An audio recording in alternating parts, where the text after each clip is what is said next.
방과 후 여우 괴담부 선배들, 오늘도 재밌게 들어줘. 자, 첫 번째 괴담입니다. 레딧 괴담이고요. 벌써 5시간째 위층 사람들이 생일 노래를 멈추지 않아. 나는 보통 일요일에 일하지 않지만 돈이 좀 더 필요해서 이른 시간 근무를 했어. 집에 돌아온 것은 오후 2시쯤이었어. 나는 아파트에 살아. 우리 집은 2층이고 같은 층에는 집에 거의 안 들어오는 것 같은 어떤 남자가 한 명 더 있어. 1층에는 로그 부인의 집이 있고 3층에는 두 가구가 더 사는데, 한 집은 대학생의 집이고 다른 한 집은 바로 내 집 위층이야. 이 위층 가족은 내가 얼굴을 자주 보지는 못해. 아침에 아이들이 학교 갈 준비를 해야 한다며 투덜거리는 소리나 쿵쿵거리며 계단을 내려가는 소리가 들릴 때가 있어. 때로는 소근거리는 목소리와 접시가 달그락거리는 소리가 들리기도 해. 아무튼 밤 10시가 넘으면 보통 모든 것이 조용해져. 현관문 앞에서 열쇠를 찾고 있는데 위층에서 말소리가 들려왔어. 나지막하면서도 어딘가 긴장감이 있었고 단어들을 강조하면서 말했어. 무슨 말을 하는지 정확히 알아들을 수는 없었지만 뭔가 아주 중요한 이야기를 하는 것 같았어. 다시 말하지만 나는 그 사람들을 단 한 번도 본 적이 없어. 아이들 소리와 보통 가정집에서 날 것 같은 소리를 듣고 가족일 거라고 짐작했을 뿐이야. 직접 얼굴을 본 적은 없고 그냥 추측이었어. 아무튼 말했듯이 나는 마침내 열쇠를 찾아 문을 열었어. 하지만 문을 열고 나서 바로 안으로 들어가지 않았어. 왜 문이 활짝 열린 채 거기 서서 2초간 더 엿들었는지는 모르겠지만 그러길 잘했다는 생각이 들어. 문 소리가 들린 순간 위층의 목소리가 완전히 뚝 그쳤거든. 마치 이제 그들이 내 소리에 귀를 기울이는 것처럼. 나는 움직이지 않았어. 우리 모두 그 정적에 잠시 긴장하는 듯 했어. 위층 계단에서 발소리가 들렸고 왠지 모르게 얼어붙어 근육이 긴장했어. 갑자기 안으로 들어가 문을 닫고 싶은 충동이 들어서 집으로 들어갔지. 그 후 냉장고에 장을 본 것들을 정리하고 집안일을 좀 하기 시작했어. 처음엔 희미했었는데 점점 더 커지더니 위층에서 생일 축하 노래가 들리기 시작했어. 미소 지으며 한숨을 쉬었어. 생일을 계획하고 있었구나. 그래서 그렇게 조심조심했구나. 내가 너무 예민했나봐. 한 5-6명 정도 노래 부르는 것 같았어. 생일 축하해 조나. 귀엽네. 그 노래가 다 끝났는데 처음부터 다시 시작하더라. 좀 이상하긴 했지만 생일인 당사자가 또 불러달라고 했을 거라 생각했어. 아이들은 촛불 끄는 걸 좋아하니까. 정말 긴 노래였어. 처음부터 끝까지 반복되더라고. 불필요한 간주와 추가적인 가사가 많았어. 그들은 노래가 끝나자 잠시 멈췄다가 다시 똑같은 방식으로 노래를 부르기 시작했어. 미친 가족이라고 생각했는데 짜증이 나서 그냥 헤드폰을 끼고 소파에 누웠어. 아마 오후 4시나 5시쯤에 잠이 들었을 거야. 어지러운 채 낮잠에서 깨어났어. 퇴근 후 낮잠이 제일 힘들어. 저녁 8시쯤까지 잤는데 건물 뒤편에서 해가 살짝 비치고 있었지. 우울함과 혼란스러움이 뒤섞인 이 기분은 마치 학교 끝나고 자다가 얼굴에 베개 자국이 남은 채 깨어났을 때, 기분이 엉망진창인 채 엄마가 갑자기 저녁 먹으러 가자고 불렀을 때를 떠올리게 했어. 침을 삼키고 금빛으로 장식된 창문을 멍하니 바라보았지. 나는 물을 마시기 위해 일어섰고 오후 8시에 어둠 속에 잠겨있는 주방으로 맨발로 걸어갔어. 나는 멍 때린 채 움직이지 않고 조용히 서 있었어. 그러다 마침내 중요한 사실 하나를 깨달았지. 위층 사람들이 아직도 생일 축하 노래를 부르고 있었던 거야. 한동안 귀를 기울였지만 어떤 반응을 보여야 할지 알 수 없었어. 혹시 녹음 파일을 반복 재생하는 건 아닐까 싶었지만 아니었어. 각 노래의 음이 이전과 전혀 다른 노래를 냈거든. 설마 연습을 하고 있는 걸까? 깜짝 파티를 위해?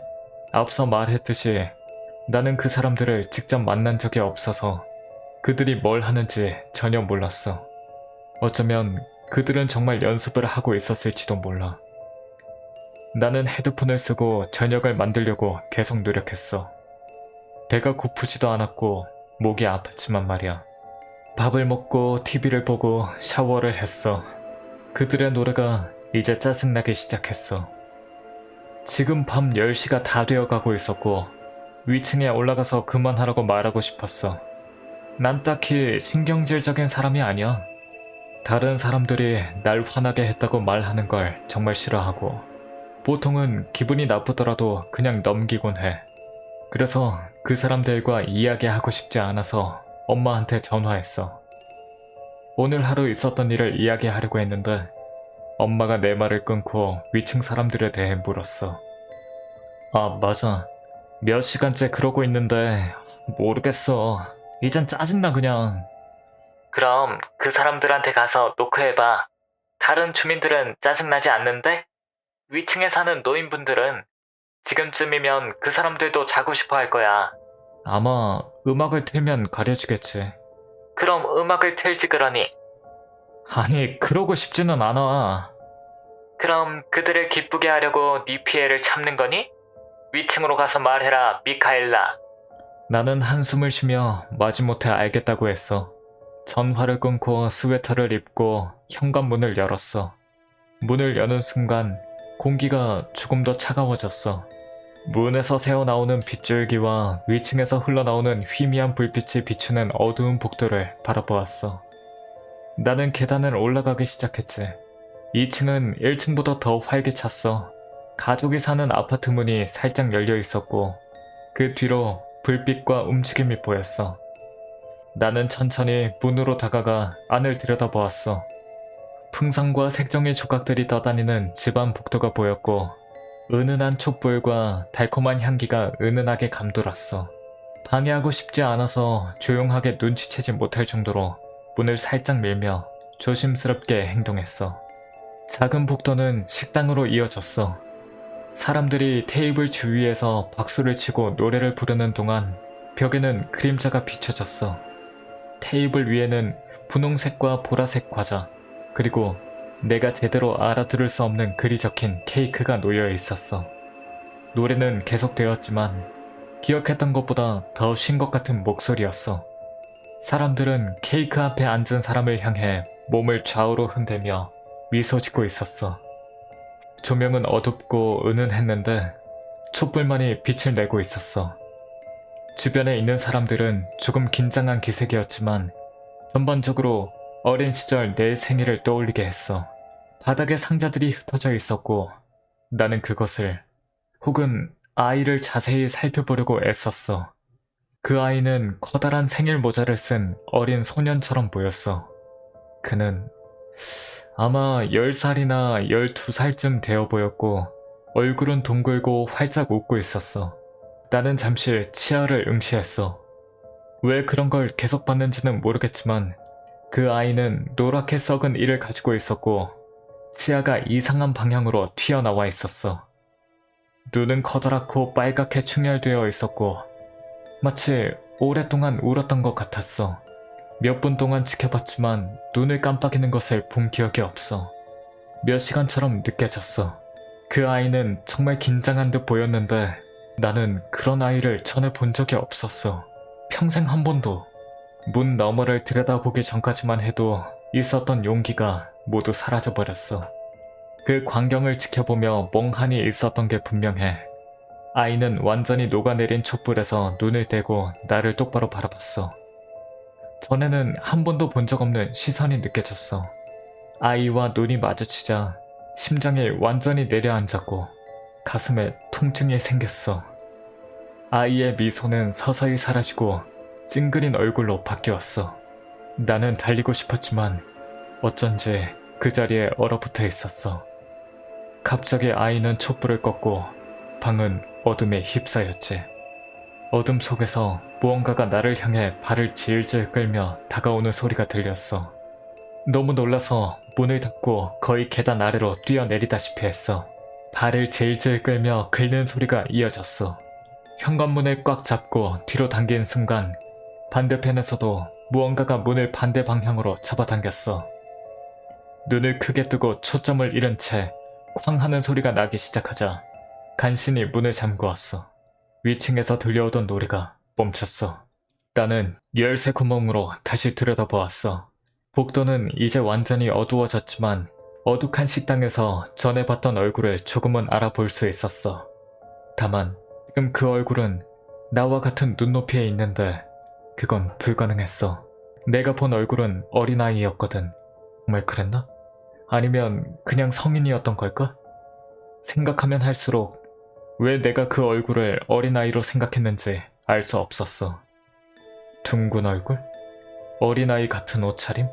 기억을 상기시키려면 그 끔찍한 얼굴을 다 분석해야 했는데 하고 싶지 않았어. 쾅쾅 소리가 긁는 소리로 바뀌었어. 경찰에 신고하겠다고 소리쳤는데 목에서 목소리가 나오지 않았어.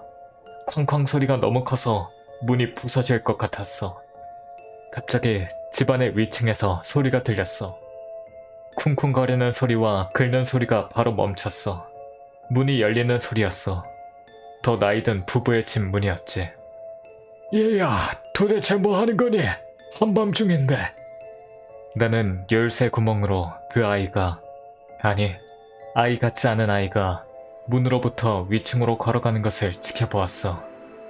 경찰에 신고하기 전에 그만둬. 애들이 매일 짜증내는 소리 들어야 하는 것으로도 충분해, 아가씨. 목소리가 갑자기 멈췄어. 나는 숨도 쉬지 않고 귀를 기울였어.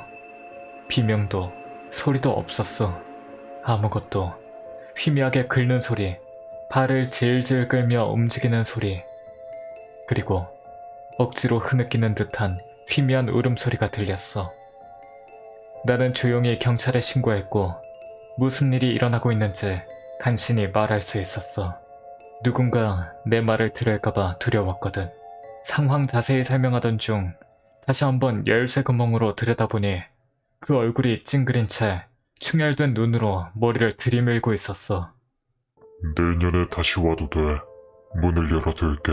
12살짜리 아이의 얼굴에서 어른의 목소리가 들려왔어. 나는 숨을 들이마시며 몸을 움크렸어. 마치 그렇게 하면 살 수 있다는 듯이. 경찰이 30분 후 도착했는데 정말이지 엄청나게 긴 시간이었어. 그들은 위층으로 올라갔고 2층 전체를 봉쇄했어. 자세한 내용은 말해주지 않더라. 그래서 나는 뉴스 헤드라인을 기다렸고 그 이후로 여러 번 전화해서 애매한 답변을 들어야 했어. 아가씨, 위층에는 애초에 아이들이 살지 않았어요. 2명은 어른이었지만 2명은 아이인 척하고 있었죠. 그들은 그 부부에게 무슨 일이 있었는지 말해주려 하지 않았어. 고작 중얼거릴 뿐이었지. 납치, 학살, 인신매매, 희생자는 많았는데 일부는 인질로 잡혀 장난감으로 여겨졌고 선물은 살점 조각, 뼈로 만든 장난감에 리본이 달린 것, 그중 하나는 치아로 만든 목걸이였대. 지금 정말 힘든 시기를 보내고 있어.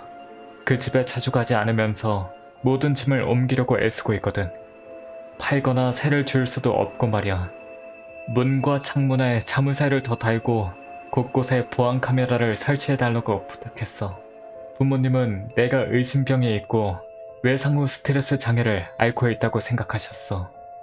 나는 그들이 그렇게 믿게 내버려 두었어. 하지만 난 그날 밤 CCTV 영상을 봤었고 문 밖을 봤었어. 내가 이야기했던 생일 축하 소녀는 위층으로 올라가지 않았어. 그냥 창문으로 기어가서 뛰어내렸어. 지금 어디 있는지 모르겠어. 아무쪼록 잘 되기를. 다음 괴담입니다. 투첸 괴담이고요. 말하는 삼색 고양이. 지인 얘기야. 지인은 산속에 있는 작은 신사의 우지코야. 우지코는 같은 고장에 태어나 같은 신을 모시는 사람들.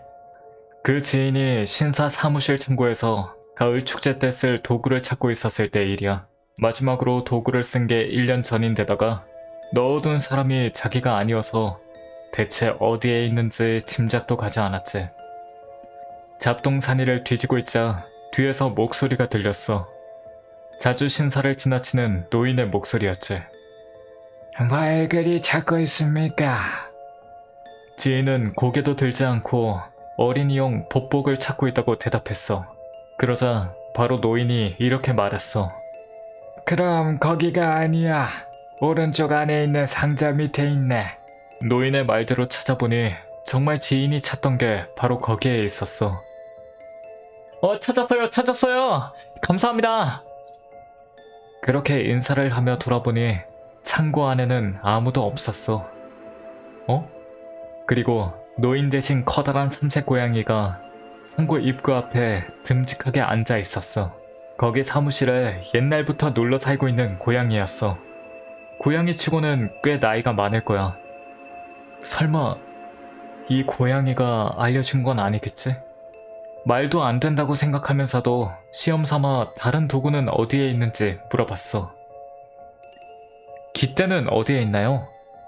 고양이는 하품으로 대답하며 세수를 하기 시작했어. 뭐야, 역시 그럴 리가 없지. 우연히 지나가던 우지코 중 누가 밖에서 말을 걸어준 걸 거야. 그런 거지. 지인은 혼자 그렇게 납득을 했어. 그리고 고양이를 등지고 다시 물건을 찾기 시작했는데 바로 목소리가 들렸어. 입구 바로 왼쪽 대나무 빗자루 안쪽에 세워져 있어. 지인이 황급히 뒤를 돌아보았지만 고양이는 아무것도 모른다는 표정으로 기지개를 켜고 있었어. 반신반의한 마음으로 대나무 빗자루를 치워보니 정말 묶어둔 깃대가 거기에 있었어. 지인은 고양이와 한동안 눈싸움을 했지만 딱히 할 말이 있는 것도 아니어서 고맙다는 말을 하는 게 고작이었대. 그 후에도 지인이 삼색 고양이를 등지고 있을 때만 정확한 조언이 들렸어. 찾던 물건들은 짧은 시간 안에 순조롭게 모였지. 지인의 일이 끝난 것을 보자마자 그 늙은 고양이는 어디론가로 가버렸다고 해. 잘도 이렇게 빨리 찾았네. 경내로 돌아오자 다들 그렇게 말하며 지인을 칭찬했어. 듣기로는 그때 지인 표정이 되게 어색했대. 지인은 깃발을 조립하면서 아는 우지코에게 그 삼색 고양이에 대해 물어봤대. 저게 옛날부터 여기 사는 삼색이 말인데요. 그 고양이가 말을 할 줄 아는지는 차마 물어볼 수가 없어서 웅얼거리고 있으니 걔 수컷이야. 삼색인데 수컷이라니 진짜 드물지. 듣고 보니 확실히 드문 것 같긴 해. 아니 내가 하고 싶었던 말은 그게 아니라 그런 대화를 나누다가 결국 지인은 그 별난 경험에 대한 얘기를 하지 못했어. 최근 지인은 그 삼색 고양이를 볼 때마다 말을 걸도록 하고 있대. 하지만 아쉽게도 그날 이후 삼색이는 말을 해주지 않는다고 해. 다음에는 말린 생선 가지고 가서 시험해봐야겠어. 복권 번호라도 알려줬으면 좋겠다. 나는 어쩐지 그런 불순한 동기로는 고양이도 대화를 안 해줄 것 같다는 생각이 들었지만 입 밖으로 내지는 않았어. 자, 다음 괴담입니다. 이번에도 투챙 괴담이고요. 니찬 괴담이고요. 버섯이라는 제목입니다. 작년 가을에 있었던 얘긴데 시골에 살아서 근처 산에 버섯을 따러 갔어. 산 입구에 차를 세워두고 거의 걸어서 3시간 정도 걸리는 코스를 갔는데 뽕나무 버섯이나 참 바늘버섯 같은 걸 꽤 많이 딸 수 있는 곳이야. 아무튼 그래서 걸은 지 1시간 정도 됐을 때 40살 정도 되어 보이는 아줌마 3인조를 지나쳤어. 말투로 봐서는 관서 쪽 어디 사람들 같았어. 관서는 칸사이 쪽이라고 하네요. 그런데 스쳐 지나갈 때 아줌마들이 매달고 있던 봉지 안이 살짝 보였는데 안에 들어있던 게 아마 흙 비늘송이와 화경버섯, 그것도 대량으로 들어있었어. 모르는 사람을 위해 일단 설명을 하자면 두 종류 다 독버섯이야. 화경버섯은 먹으면 사람이 죽을 정도로 강력해. 나는 내심 이 멍청한 아줌마들 위험하네 진짜. 이렇게 생각하면서 종종 걸음으로 아줌마들을 쫓아가서 그 버섯을 어떻게 할 거냐고 물었어. 갑자기 내가 말을 거니까 엄청 의심스러운 표정을 지었는데 아줌마 A가 이러더라고. 어떻게 하냐니? 가지고 갈 거야. 아니나 다를까 예상대로길래 내가 독버섯이라고 설명하니까 아줌마 B가 이런 말을 하는 거야. 아, 역시 아까 그 아저씨가 말한 대로네. 우리는 안 속아. 그쪽 이 버섯 갖고 싶은 거지? 그대로 계속 아줌마 얘기를 들어보니 그 아줌마들은 오늘 산에서 어떤 나이든 남자한테 맛있고 희귀한 버섯에 대해 배워서 흙 비늘송이와 화경버섯을 따온 것 같았어. 게다가 그때 희귀한 버섯이니 독버섯이라면서 속이는 사람이 있을 수 있어. 이런 말을 들었다는 거야. 도대체 그 할배는 뭔 생각이었던 거야? 그 버섯은 분명 독버섯이고 게다가 버섯에 대해 좀 알면 절대 착각할 수 없는 버섯인데 좌우간에 아줌마들을 설득하려고 했지만 완전히 날 의심해서 무리였어. 마지막에는 도감을 보라고 말하기는 했는데 그때는 산에도 미친놈이 있다나 생각이 들었어. 귀껏 알려줬구만. 속인다고 하고 괜히 친절을 베풀었네. 솔직히 그 아줌마들한테 동정은 안 가. 무슨 일이 일어나도 피해자라기보다는 자업자득이네. 아줌마들의 탐욕스러운 태도가 은근 무섭다. 나도 처음엔 빡쳤는데 아마 그 아줌마들은 처음 온 곳에서 처음 본 것에 대해 거짓 설명을 받고 그걸 믿은 거라는 생각이 들었어. 분명 그 속인 할배도 미친놈일지도 모르지. 상당히 달변가였을 거라고 생각하면 사람은 조건만 갖춰지면 위험하게 속을 수 있다는 생각이 들어서 무서워졌어. 니찬 괴담이고요. 거대 키위. 장거리 트럭 기사였던 아버지한테 들은 얘기야.昭和 40년대, 1965년쯤까지는 조금 교외로 나가면 대부분이 비포장 도로뿐이었대. 어느 날 심야, 조수인 형이랑 아버지가 같이 군마 교외에 직선이 이어지는 무포장 도로를 지나고 있었을 때 일이야. 갑자기 조수가 사이드 미러를 수상쩍게 들여다보기 시작했어. S씨, 뭔가 뒤에서 오고 있는데요? 뒤에서 온다면 차겠지, 그건. 그렇게 생각하면서도 아버지는 100m를 봤는데 거기엔 아무것도 보이지 않았어. 펼쳐져 있는 건 어둠뿐. 가로등도 거의 없는 시골길인지라 문득 아버지도 사이드 미러로 시선을 보내니 거기에는 동그랗고 노란 물체, 그것도 상당한 크기의 뭔가가 다가오고 있었어. 어쩐지 잘 이해가 안 가는 물체였어. 게다가 가로등이 없는 어둠 속에서 불빛이 비치고 있는 것도 아닌데 묘하게 선명하게 아버지는 그 물체만이 보였다고 했어. 아무튼 지나가게 두려고 트럭을 옆으로 붙여서 속도를 줄였는데 그 노란 것이 직경 1.5m, 거의 어른키 정도였다고 함. 정도의 표면에는 촘촘하고 세세한 털 같은 게 나 있었어. 빗대자면 거대한 노란색 키위 같은 물체가 아버지의 눈높이를 지나쳐갔어. 상당히 빠른 속도여서 순식간에 앞쪽 어둠 속으로 사라져간 키위. 뭐예요 저게? 넋이 나간 듯한 조수의 질문에 나도 뭐가 뭔지 모르겠다고 말하는 대신 아버지는 다시 트럭을 밟았어. 갓길이 없을 터인 우측에서 갑자기 아까 본 그 물체가 또 어둠 속에서 모습을 드러냈고 트럭의 10m 정도 앞까지 접근해 왔어. 아무리 그래도 아버지도 역시 무서워져서 서서히 속도를 줄였다는데 꼭 그것에 맞추듯이 거대 키위도 감속, 간격이 5m 정도로 좁혀졌어. 불빛에 비추어진 탓에 아까보다 그 물체의 디테일을 확인할 수 있었대. 둥글고 노란 본체 윗부분, 말하자면 등에 말 아니면 사슴 같은 발굽이 달린 다리가 딱 하나 위로 솟아오른 듯 나 있었고 게다가 그 다리는 미치광이 지휘자처럼 불규칙하게 바둥바둥 조급하게 움직이고 있었어. 그 다리의 시작 부분에서 왼쪽 아래쪽 본체에는 이것도 불규칙한 간격에 크기도 제각각인 구멍이 몇 개나 뚫려 있었어. 그 구멍 정면에 진을 치는 모양새가 된 조수영은 이렇게 말했대. 이 구멍 열렸다가 닫혔다가 해요. 뭔가 즙까지 나오고 있어.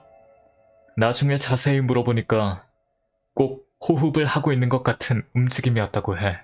3분 정도 뒤쫓던 아버지는 정신을 차리고 트럭을 세웠어. 키위는 아무 일도 없었다는 듯이 다시 어둠 속으로. 아버지는 그닥 이런 얘기를 좋아하는 사람이 아닌데 역시 이때만큼은 직장 동료한테 이런 걸 봐버렸다 이렇게 고백했다고 해. 안 믿는 사람이 꼭 뭔가를 잘못 본 거겠지. 이렇게 말하는 거에 화가 나 있던 아버지는 이렇게 말했대. 직경 1.5m에 동그랗고 노란 등에 말다리가 나 있는 것. 뭘 잘못 봐야 그렇게 보인다는 거야? 자, 오늘 방과 후 여우 계단부는 여기까지입니다. 오늘도 끝까지 들어주신 선배분들, 모든 분들, 여러분들이 조금이라도 즐거우셨다면 다행입니다. 저번 영상 같은 경우에는 발음도 많이 뭉개지고 좀 정확하게 여러분들한테 전달이 잘 안 된 것 같아서 좀 거시게 했는데 이번 영상 같은 경우에는 좀 더 발음에 유의하면서 녹음을 해봤습니다. 조금이라도 즐거우셨다면 다행입니다. 다들 다음 방과 후 괴담부에서 만나요. 다들 감사합니다. 빠이!